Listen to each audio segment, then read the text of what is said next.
September the 24th, 1945. When Lady Bradshaw summons you, you go. Mary and I were bound for our honeymoons, but the chance to dine with one of Britain's finest antiquarians was too great for us to miss. When we met, Bradshaw wore a brooch that caught Mary's eye. A Sumerian relic recovered from a dig site in the Hashemite kingdom of Iraq.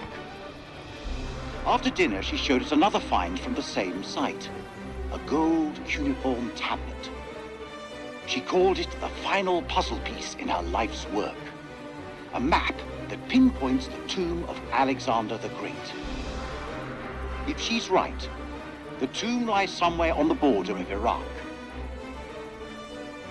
Lady Bradshaw wants us to lead her expedition.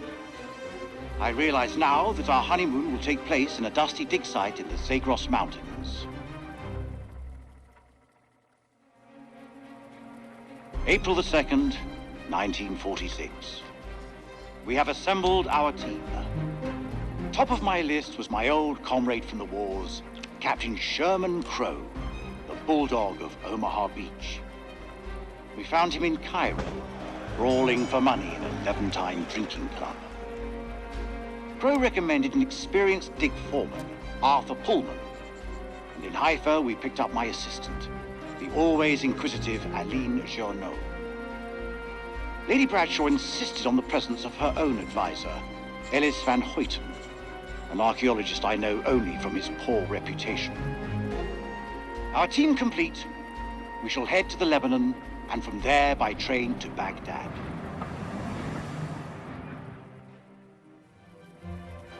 October the 21st, 1946. Crowe was the first to break into the tomb, an honor he shared with Bessie, that damned machine gun of his. It was a beast of a weapon, but it seemed to comfort the fellaheen doing the digging. This place has lain undisturbed for centuries. It is not the tomb of Alexander the Great, but a temple of an even older god-king, the Akkadian despot, Naram Sin. We have been mistaken, but Lady Bradshaw still declares it a find for the ages, a discovery that will write our names in the annals of history. Looking out at this sceptred hall, I have no reason to doubt her.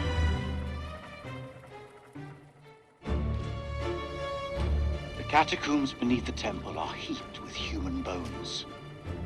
Aline has worked sacrificial digs in El Castillo, but even she hasn't seen death on this scale before. The Akkadians killed thousands in the name of their gods, most ritually decapitated, but others crudely slain and dumped in charnel pits, as though the slaughter had spiraled out of control. What plague or cataclysm demanded such a price? So much blood spilled. And for what? Whatever happened here millennia ago, it is a secret waiting to be discovered. Our work begins in earnest.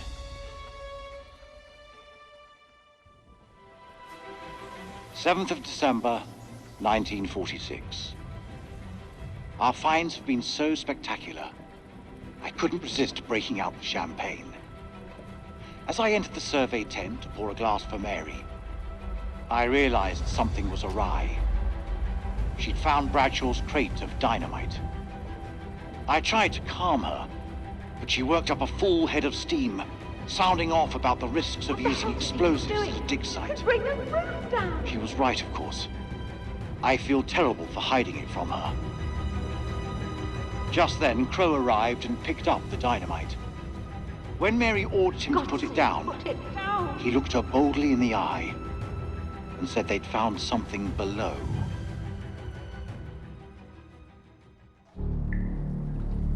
The bottom of the chasm stank of death and was littered with corpses, fresh enough to be covered in flies. Crowe thinks that local bandits must have tossed their victims down here after robbing them. I pity those hapless wanderers. The fear they must have felt as they tumbled to their doom. But this was not what he wanted to show us. An unearthly light pierced the rocks. When Mary asked us what it was, Bradshaw nodded to Crow, who broke open the dynamite. She said she intended to find out.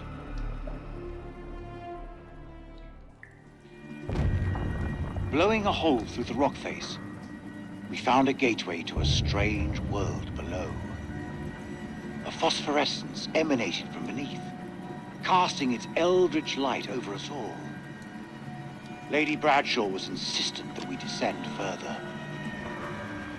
Perhaps Mary is right, and Bradshaw is becoming reckless and uncontrollable.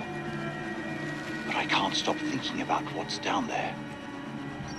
I am now working with Crow and Pullman to set up a winch and elevator to descend into the shaft. What mysteries lie below, I wonder, undisturbed by the world above.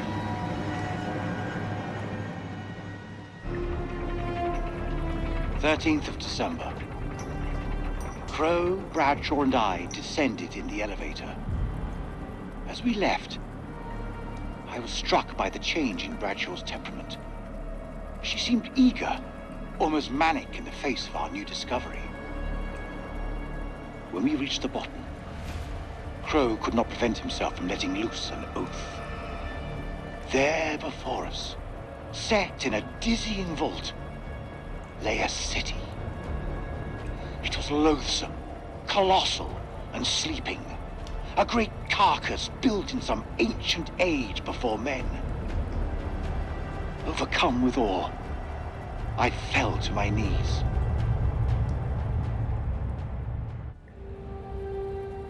December 28th. God forgive us. For days we have studied this dead, silent realm and its entombed abominations. Now the horrors have come for my own dear Mary.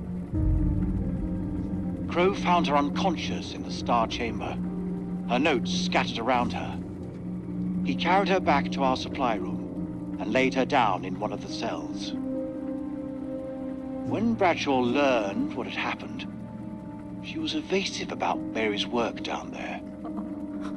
As I cleaned my wife's face, she spoke to me in a fever, sounding distressed and confused. I have resolved to keep a vigil over her. I pray her fever abates so we can escape this cursed place.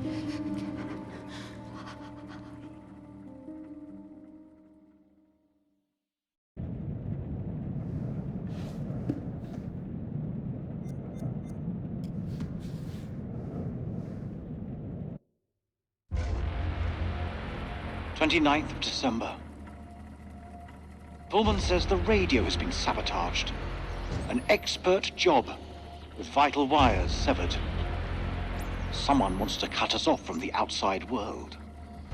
Aline fought in the Resistance, but while she is undoubtedly capable, I refuse to accept she's responsible. Personally, I still harbor doubts about Van Hoyten, although without proof, everyone remains a suspect. All I can do now is place sentries on the expedition's equipment.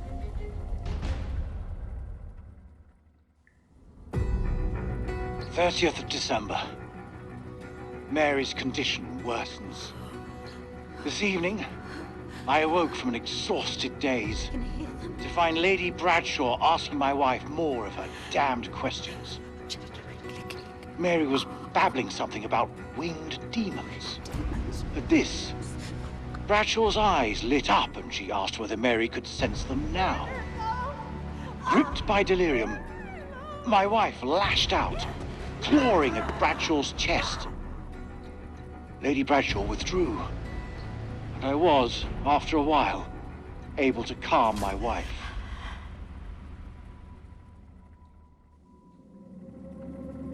December 31st. Mary is dead.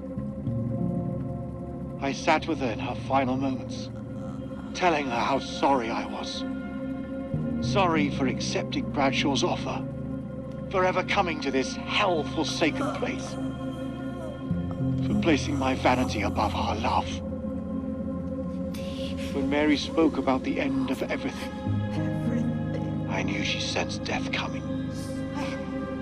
With her last words, she made me swear to bury this place.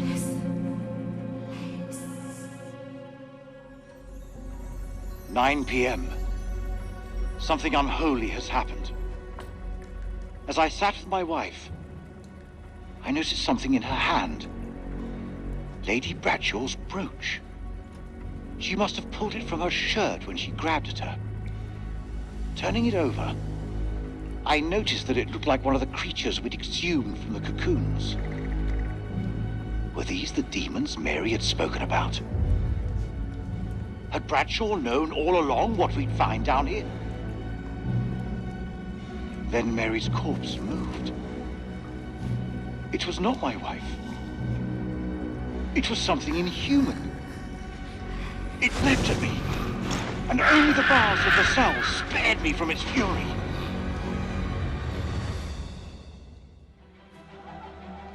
The camp is in uproar. Workers are missing, and Lady Bradshaw has returned to the city deep below. No one knows why, but I can guess.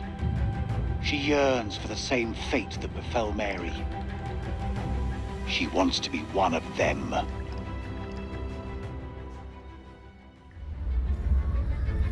First of January, 1947, 1 a.m. The saboteur has struck again, sealing us in here. We are hopelessly trapped with those things. All around us, they shriek from the darkness. Crow has set up his machine gun, pointed towards the catacombs. Mary was right. We cannot fight that which does not live. There is only one option now. Bring the whole damn temple down on them. Even if it means bringing it down on our own heads. They cannot be allowed out of here.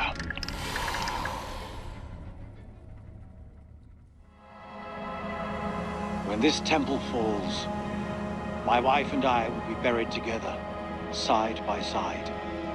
I owe her that, at least. The portrait that I carry in my watch case is the Mary that I remember, not that thing in the cell.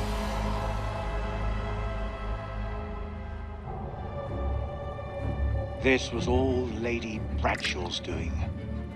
She knew all along what was down here. She led us to them.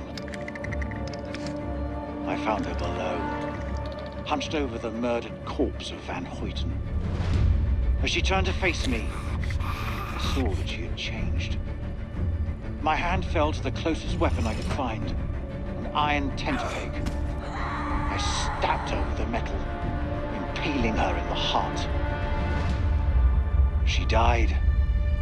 Unholy screams echoed from deep below, as if answering the sudden release of blood.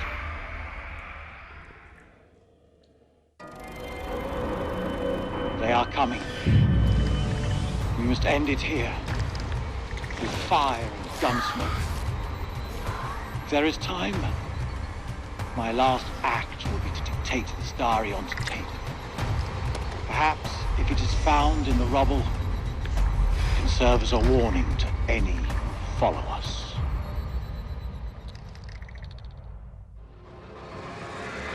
The bones of this temple are drenched in blood. We have set foot on an uncharted shore and roused something ancient and wicked. A blasphemy that comes in indescribable shapes and forms. For eons we lived as children in this world, unaware of the horrors that slumber beneath our feet.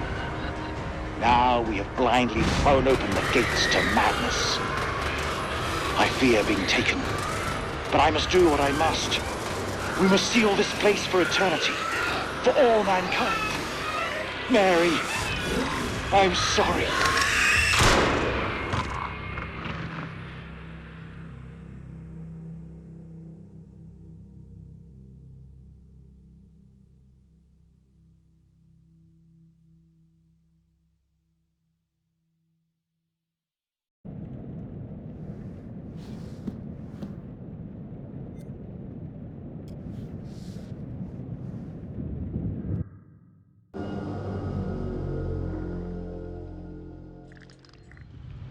creature has powerful claws and fangs formed from hardened and identifiable tissue. 2 of the incisors appear grossly malformed and discolored. Blood is like nothing I've seen. We always like to base our stories in some sort of real-world truth, a piece of folklore or a piece of mythology. With vampires, obviously, there's so much to choose from cultures all the way around the world. So rather than pick one particular legend, we thought it would be fun to create a monster that ties all of those legends together in some way. So we had an idea for a creature that lives underneath the ground and emerges every few years. Our vampire is actually an alien parasite. It invades a host body. The creatures that you see in House of Ashes, the winged demonic creatures, were actually once an intelligent race of cosmic nomads traveling through the stars on this big generation ship. They somehow picked up this alien parasite and it ravaged through their crew, and their ship went out of control and crash landed into prehistoric Earth, where it was buried under the ground in what is now the Zagros Mountains. Being a parasite, this alien slug needs to find a host body, a living body or a recently dead one. Once it invades that body, it grows inside it, killing the host if host is still alive. And its tendrils reach out into the host's brain and hijack its central nervous system, sort of reanimating it. It then goes on the hunt for blood.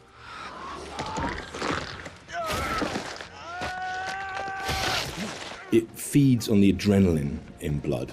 So in order to get the adrenaline pumping, it needs to terrify its prey. So it shrieks at them and drags the kill out until the blood is really, really pumping, and then it strikes. You keep lookout. Fuck! Lookout for what? We wanted to show the viewer different forms of the creature and make them think that initially it's a demon, then they think that it's a vampire, and then finally the revelation that it's an alien. So just to explain where the parasites have come to infect some of our game characters, this shows a game character who's going through different stages, is infected, starts to affect the character, and there's a final look from that where the fangs are coming through the skull. So that's one of the developments of how our classic vampire is actually a host.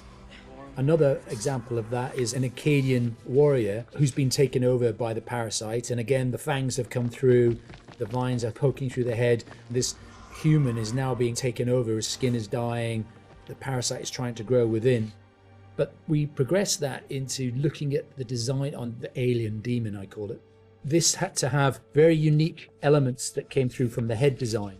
So we've got a very animalistic head here, but also we've got the fangs. These fangs are coming from the parasite that's within, so the fangs are coming through. It's almost deforming the shape of the host. Oh, shit. What the fuck happened to your teeth, buddy? We refined that further to what is our final head, where the ear is part of the skull and it flexes open. A bit like a frill lizard, where the frill of the canopy comes out, our head is actually moving apart. And we've got illustrations that show that, where the head is dormant and is concealed, but then as it hears and wants to resonate, the skull expands open. And that then allows the creature to hear and pick up on anything within the environment.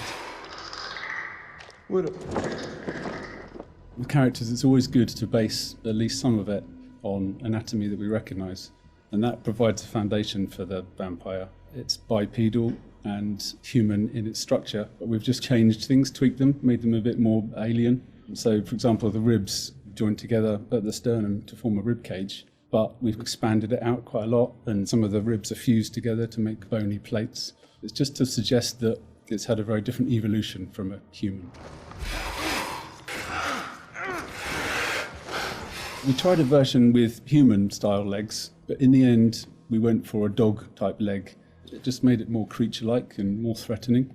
And we added bird-like talons on the toes, just to give it some natural weapons and make it into a predator. We didn't want to focus too much on bat reference, because we were trying to steer away a bit from the classic bat-like vampire. We did go for 2 sets of bat-like wings. One of the shots in the game is of the vampire jumping down from above, backlit with its wings out in an attack pose. And when we saw that pose, we decided to add an extra set of wings attached at the hip joint. It just really helped that silhouette. The environment is very interesting because they can use not just the floor, They can fly as well. They can walk on the walls. They've got claws. So imagine something really interesting in a cave where you've got creatures coming towards you, from every angle. I think that visually is something impactful and very interesting to look at, and scary.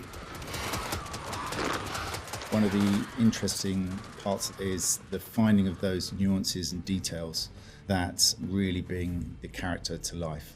How does it move? How does it behave and act? We had motion capture, and then we had the more traditional computer animation keyframing. On the motion capture side, there were a variety of different setups that we tested. We had arm extensions, and then we had various different leg stilts that our creature actor used. But what was apparent when filming this was that it really limited his movement. So in the end, we decided not to use any of that, and he just performed himself. Basically, this gave him the freedom to really express that physicality in acting and gesture. They react to sound like bats. They hear you. They hunt you. The vampires have these head plates, these bony kind of gristly structures on their heads that click and vibrate, kind of like a bat's echolocation. They're used to survey environments and to locate prey. We went through a lot of different iterations, and we tried a lot of different things. Like I think I sampled keyboards and mouse clicks, and then used a scooter fender and a wet trainer. And it made this organic, clicky, squeaky sound. And then I had a friend of mine in the States take a taser to a bunch of meat and a bunch of like organic material, and it came out a lot more aggressive. It just sounded meaner. I got something for you! And then the biggest thing that we had was this little tiny drum and a rod with fishing line in between it. So when you twisted a rod, it made this clicking and popping sound. So that ended up being one of the main tonal layers for it. But none of them quite fit right. But once we put them all together and like layered them all together on top of each other, then it started to actually work as a holistic, organic thing.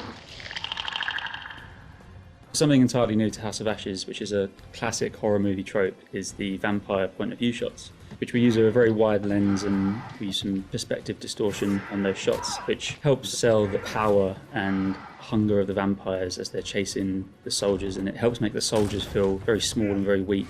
And doing so, it also helps us as the player realise that these vampires are inhuman, and that when we're watching what they're doing, they're bouncing off of walls and they're climbing on the ceilings and flying. At any time in the game, the players could be running through an endless maze of tunnels, and we use very tight shots on these with a lot of handheld, a lot of tilt again, to emphasise this claustrophobicness and this tension and not being able to see what's chasing them. And it's in complete contrast then to later on in the game, where we see these grand environments that they uncover, which could be a temple, a city, or things like that, that we have these wide shots that really sit still and just let the player soak in that environment.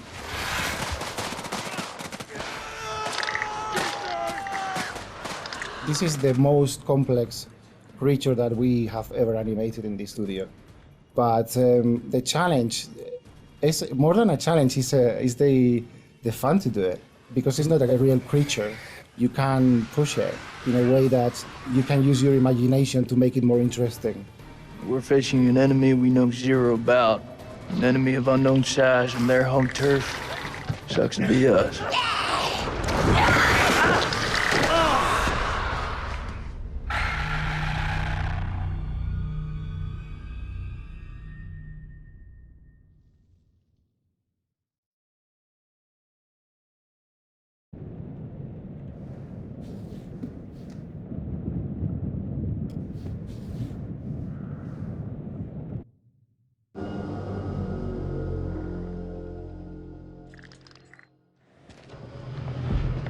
Queen bitch finds out about this, she's gonna flip her shit. Rachel and I, we know each other. Sir? The queen bitch you're referring to is his wife. Nice work, hotshot. Ashley Tisdale, welcome. Now, Ashley plays Rachel in Supermassive Games' Dark Pictures Anthology's House of Ashes. All right, Ashley, what can you tell me about your character? My character, Rachel, is a CIA operative, and it is taken place in 2003 in the Gulf War. and she is on a mission to find chemical weapons. So she's pretty badass. Wow. This is your first time doing a video game. This is my first time, yeah. Wow. So how does that process compare to maybe the stuff that you've done, on camera before?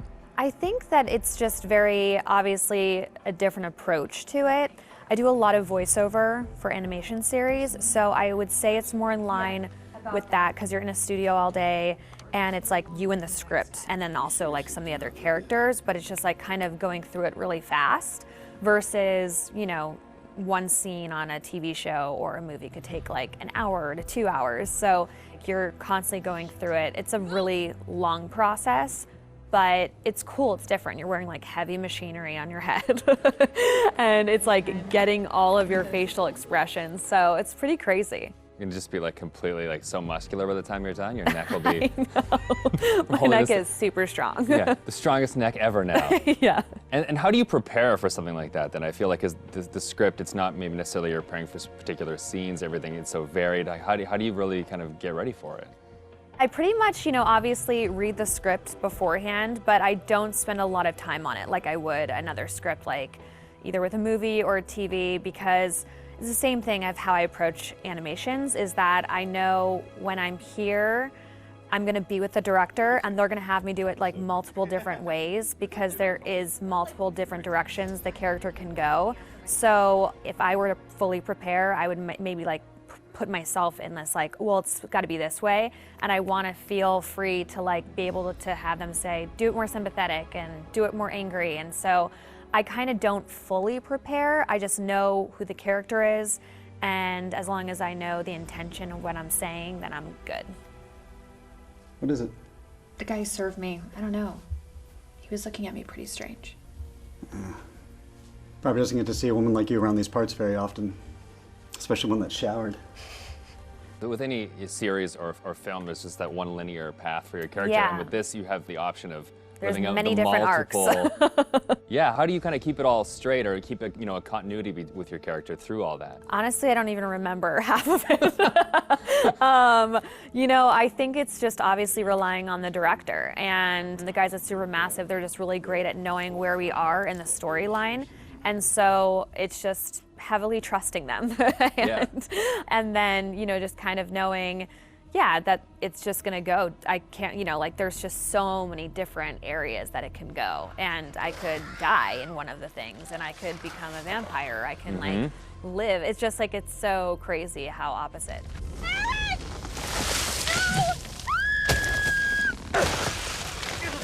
It's got to be interesting too to think that someone's gonna like play you in a game, and then maybe you'll die or you'll live or you'll like the people will be in control of your future. I know. I think it's gonna be really crazy just seeing my face on like the character. That's gonna be so wild. It's so crazy how far video games have come. It's so much more cinematic and like the movies that it's pretty wild. It's like beautiful to watch, but it's gonna be crazy. Now, I guess we have a couple rapid fire questions that I'd like to hit you with as well. Okay, ready for this? I'm Okay, ready. so bitten by a vampire or buried alive? Oof. Yeah, bitten by a vampire. Oh, really? Well, then you get to live forever, so, That is true. Okay, I never thought of that element of it. Things that you've shot so far, do you have a favorite scene? I think my favorite scene would have to be probably early on between Rachel and her husband. It's a flashback, and it's them in the car, and it's a moment in time that kind of changes everything. And what I love about it is that it really shows who Rachel was and how it changed her to become who she is today. There's just so much happening in the game that it's just like a moment where it's just like really kind of stripped down and one-on-one, and I think it's a really beautiful scene. What is it? The guy who served me, I don't know, he was looking at me pretty strange. My sole objective, Rach, is to make you happy. Doesn't matter where we are or what we're going through, I'll always put a smile on your face. See? I told you. So how do you get into that? Because I feel like, it's sometimes it's such a sudden change from one scene to the next. So how do you kind of really get into that moment so quickly?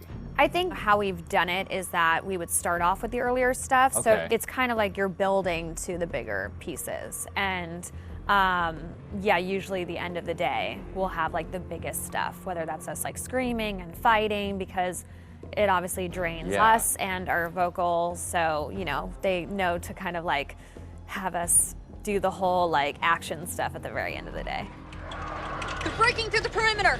You got any bright ideas? Now's the time.